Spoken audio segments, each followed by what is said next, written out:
Hi joyful people, it's Aya from Aya's Joy and I'm back with another video. I'm not in the highest of spirits today, not really right now, and I know I'll get back to myself because I kind of just need to work through these emotions, but I figured what better way to do that than to encourage somebody who might be in the same exact funk that I'm in as I process through it. So I've had a lot happen to me in the last 3 years. I've had a lot of transitions. I've had a lot of changes.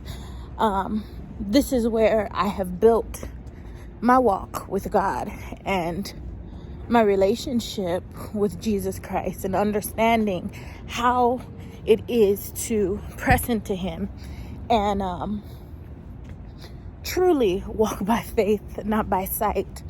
Understand the character of God, even though I had been going to church since I was maybe 11, 12 was when some of my siblings got saved, or was it younger? Maybe 8 or so, but they would carry me to church with them, but I didn't really understand it. And I continued to go because I felt like it was good. And I remember I would have like sleeping spells. It was like by the time I get to church and pastor starts preaching, I couldn't even listen because I'm falling asleep. They would have to nudge me like, you don't sleep in church. You don't do all these other things. So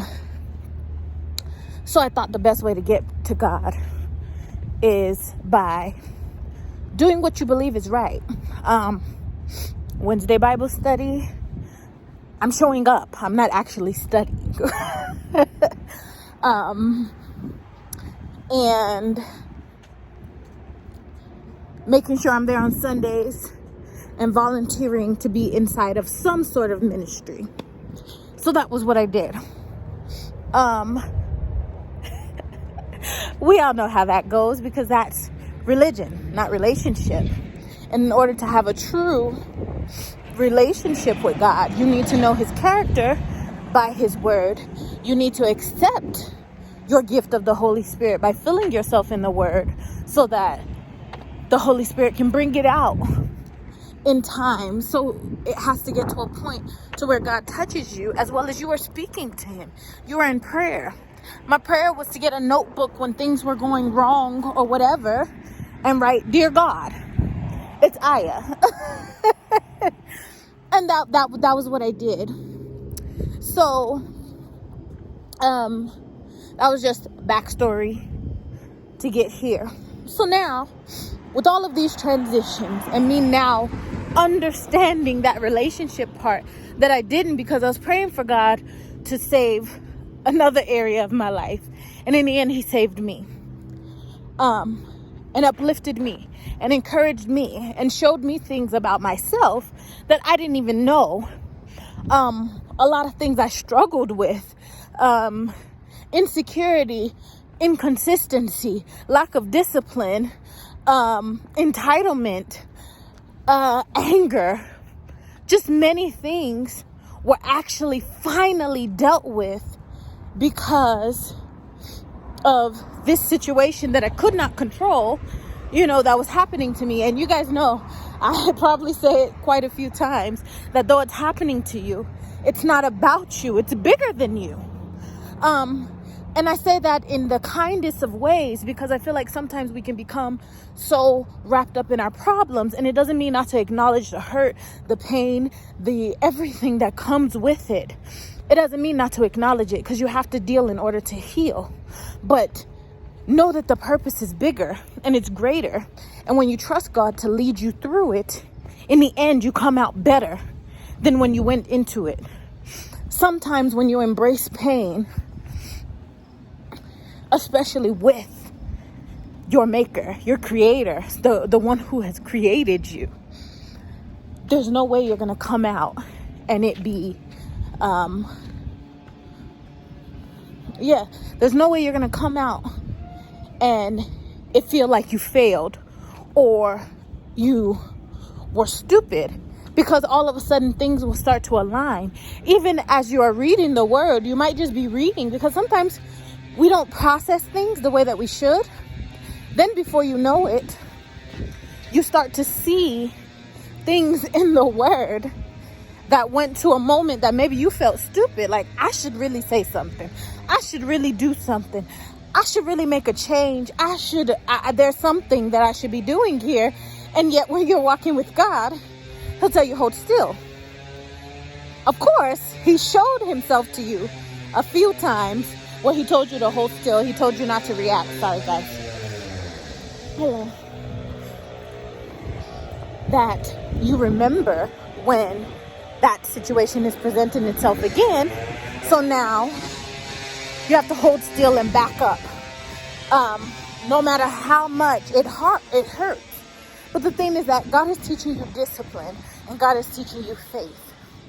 God is teaching you how to hear his voice.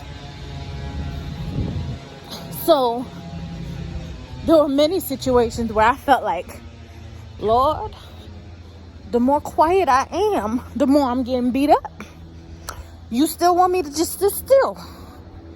You know, because I can think of a few things that I can go ahead and do. So it gets frustrating, but you hold yourself, because what I learned in my walk, what I used to feel like is, in the beginning, I thought, okay, if God is silent, I should do something, and then he'll let me know if it's right or wrong. No, because you may have to make that move, but if you make it too early, you just messed up. And obedience is better than sacrifice. So I learned the hard way that when God says nothing, or you don't hear anything, you don't move. Because sometimes that's the time that he's working. So, as I'm telling you guys on my story, I hope it's actually blessing and helping somebody. But I really had to get through all of these things, because I went from a moment of things being stripped from me abruptly, dealing with rejection, dealing with loss, dealing with you name it. In that moment, it was like it was happening. The only thing that I have not had to deal with is death, by God's grace. Well, a little bit, but it wasn't too close to home. But it felt like it, because everything was so painful that you were like, it's almost like you're mourning the living dead. Craziest thing. So going through that, and then now just learning how to be okay, learning how to maneuver, learning how to grab my strength, learning how to press into God. Because honestly, if I didn't, I don't think I would be here talking to you guys. If I didn't go towards God, if I didn't even know God was an outlet, I could tell you I probably wouldn't be here. Because it broke me that bad, to the point that I almost listened to the enemy telling me that I'm nothing, and I would never get out of it, and it would never get better, and it would never be better. And I failed so much in my life previously. Why would this time be different? I am who I am. How will I change that? Just nonsense, okay? So then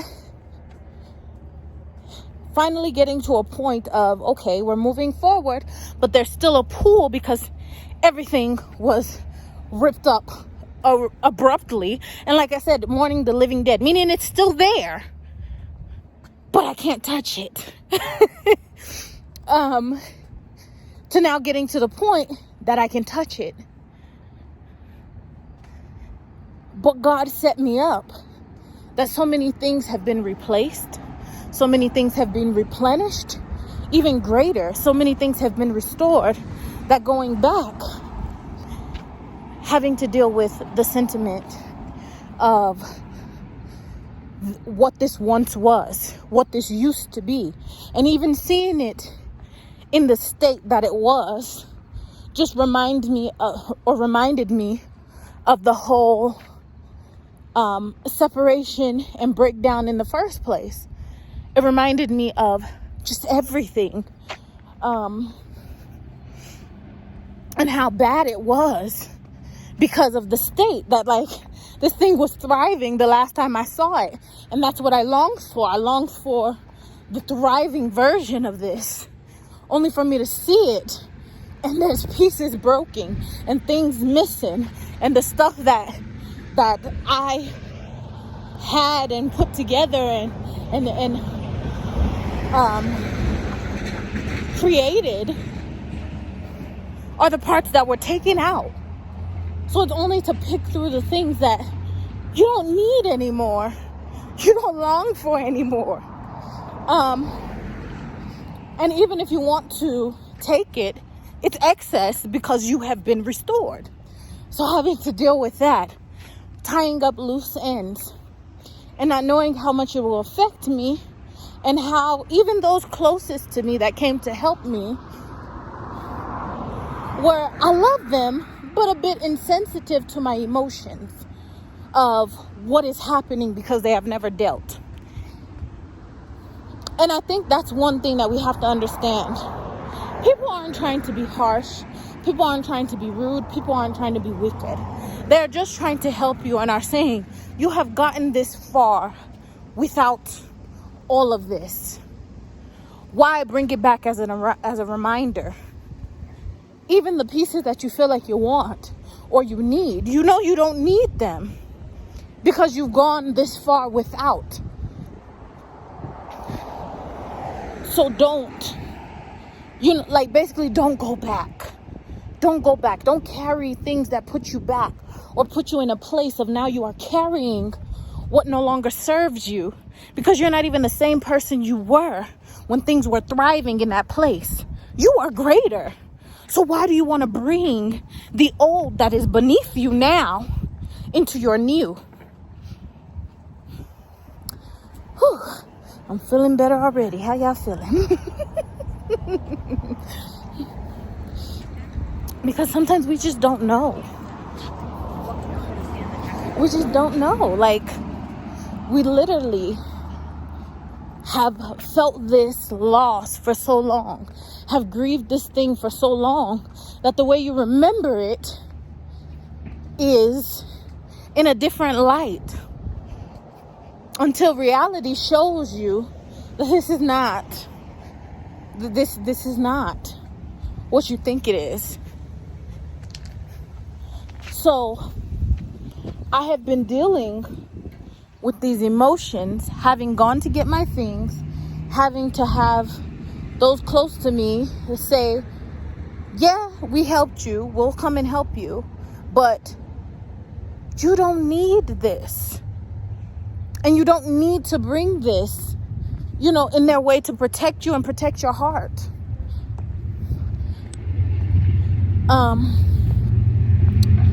And then it bringing up old things of me being upset with myself, because now I realize it's true, and I also need to learn how to detach my emotion. I have forgiven, but I am still dwelling. And sometimes that comes from a place of you not being where you want it to be. And I think that's a hard thing to fathom, because sometimes we always hear God takes you from glory to glory. God will uplift you, at the right time. God will uplift you. I can't remember. I think it's Isaiah 60:22. But what do you do when, though God settles you, though God makes sure things are in place for you all the time, you don't lack, but you also aren't in your overflow or your abundance, to the point that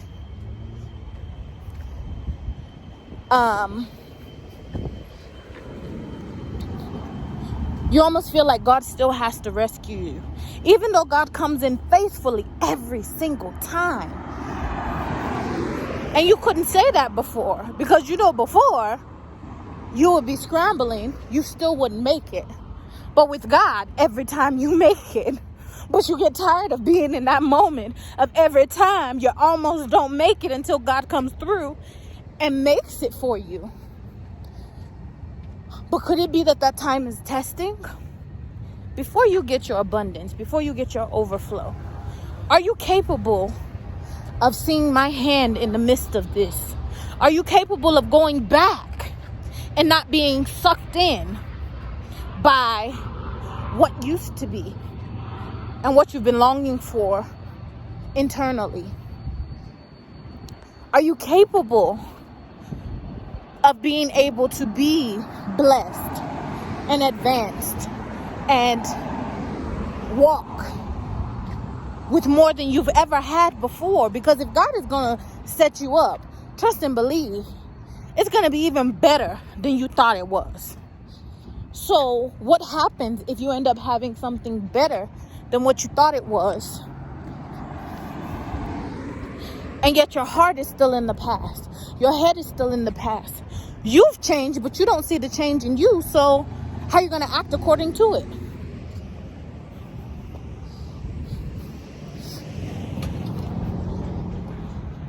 I feel like sometimes, especially when you don't know how to trust God on that level, especially for me, I'm so used to doing me for me and knowing that if I don't, it won't.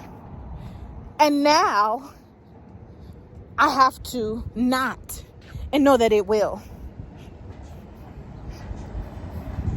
That's my faith. That's me trusting that what God told me in the secret place He would do. That's me knowing that the scriptures and the prophetic messages that keep backing up everything that happened in my encounter with my God is true. So, I don't know who's going through a situation like me where you were good to an extent, you have healed, you have changed, you have uplifted, then you went back to something and realized you're not that size anymore. The shoe don't fit anymore. It's not as cute anymore. It's not special anymore.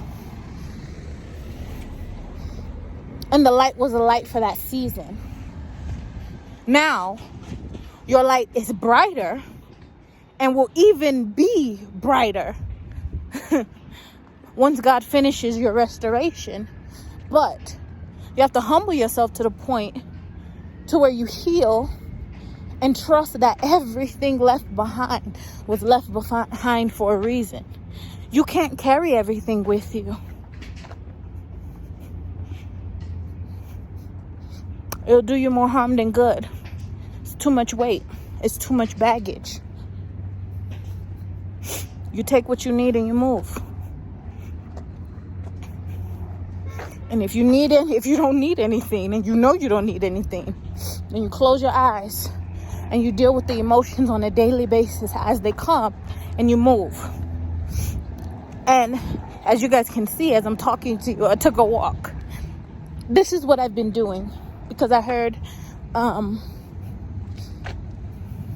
neurosurgeon Andrew Humber, or I can't remember his name, but he mentioned that like when you're stressed or you're frustrated or your emotions are overwhelming, go for a walk. If I wasn't talking to you guys, I probably would be listening to a scripture or praying, because sometimes you just have to get out and get a change of scenery. And I know some of you guys are, oh my goodness, I have work, how could I leave, I have all of these things. Let me tell you, you'll be a lot more productive if you take 5 minutes, 20 minutes, 10 minutes for yourself than for you to sit and suffer through something when you're stressed out and mentally doing a whole bunch of stuff. A snack ain't gonna help you. Another cup of coffee ain't gonna help you. Get up, move your body, talk to your God, put on some praise music, and come back. Stay wonderful, stay positive, stay beautiful, stay blessed, and know you are loved. Have a good day.